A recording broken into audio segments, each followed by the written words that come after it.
Beckham. Into Sheringham, and Solskjaer has won it! Hello guys and welcome back to The Sportsman. Today I'm delighted to be joined by the voice of football for many people, a man who's commentated on some of the most iconic sporting moments in history, Clive Tyldesley. Clive, how are you doing? Hardly recognise the introduction, but thank you.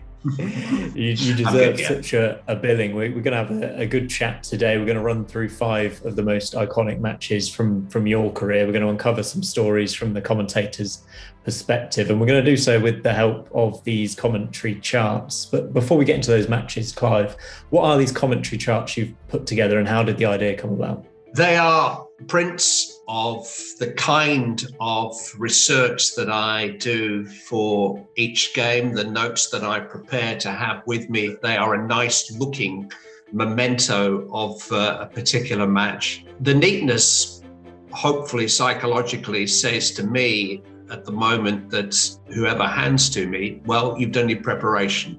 You look down at the notes and think, I couldn't be better researched. How you use that research, the editorial aspect, the journalistic aspect of a football commentary is, if there is such a thing as a skill, that is the skill of the job. Anybody can do the research. All you need is some time.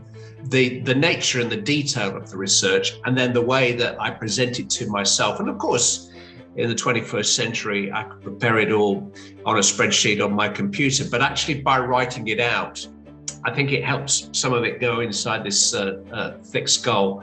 And then when I look down at the notes, having written them out over hours and hours of preparation, I kind of know where I'm going to find the information that I want when a goal is scored. So they are prints of the research notes. They are not the originals. Some of the originals belong to some fairly famous people who requested them after games. Sir Alex Ferguson actually had the originals of the 2 Champions League victories framed and hung in his office at Carrington, and he paid royally to a charity, a cancer charity that I'm a patron of. And we're going to run through 5 of these sheets now, 5 of your most famous games or memories from your career. I think we're going to go through them in chronological order. There's a big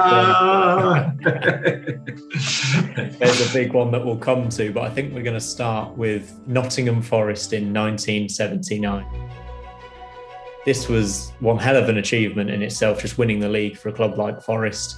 To win the European Cup, I mean, what a day that must have been. And what was your role? What were you doing there?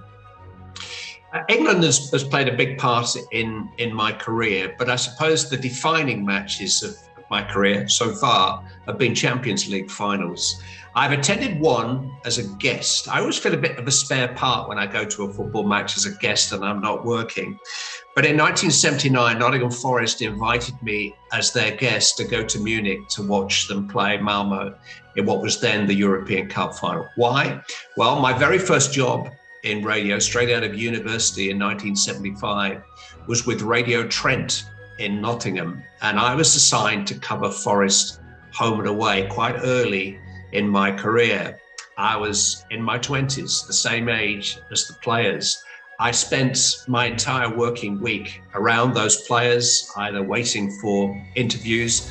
I would often interview Brian Clough twice in a week, often traveling with them on the club transport to the game, and then going out for a beer with quite a few of them after the game, which you could do in the late 1970s. And 8 of the promotion team played in the European Cup final, started the European Cup final. There were 2 more of that promotion team on the bench. The only additions in those 2 years from being promoted in 3rd place in what is now the Championship into the Premier League to winning what is now the Champions League were Peter Shilton, the goalkeeper, Kenny Burns, and Trevor Francis, the first £1 million player who actually took my mate, Martin O'Neill's place in the team. Martin was elbowed by Clough onto the substitutes bench. So I was watching my pals play in a Champions League final when 2 years earlier I was watching them away at York and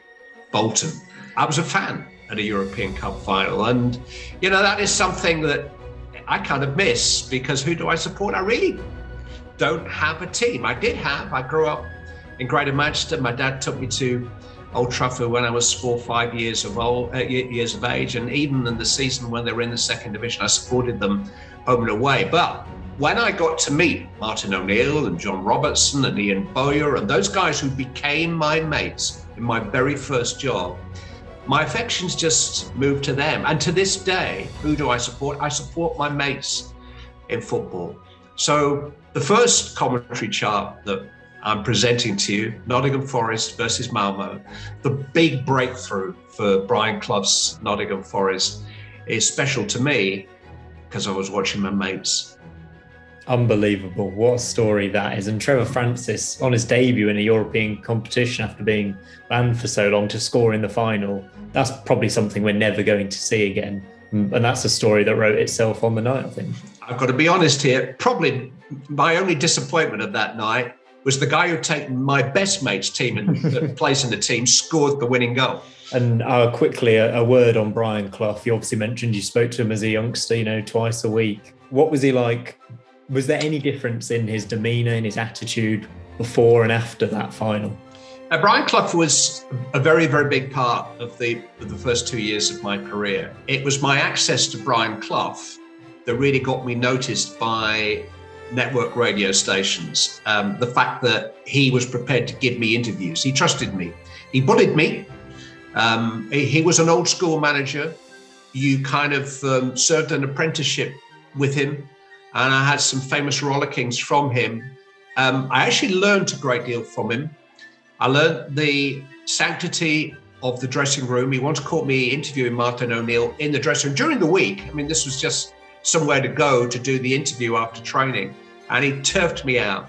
He said, young man, he said, unless I select you to play for Nottingham Forest, you do not cross the threshold of this door. This is where the players get changed, not the commentator. Anytime I've ever been invited into a dressing room ever since, wherever, by whoever, I've always kind of looked over my shoulder in case Clough is watching, because I'm not a player, I am a commentator. So I learned a great deal from him. He was drinking, and that is not an opinion, that's a matter of fact. The only contest in his life that he couldn't win, the only contest that even his wonderful wife Barbara couldn't persuade him to give up.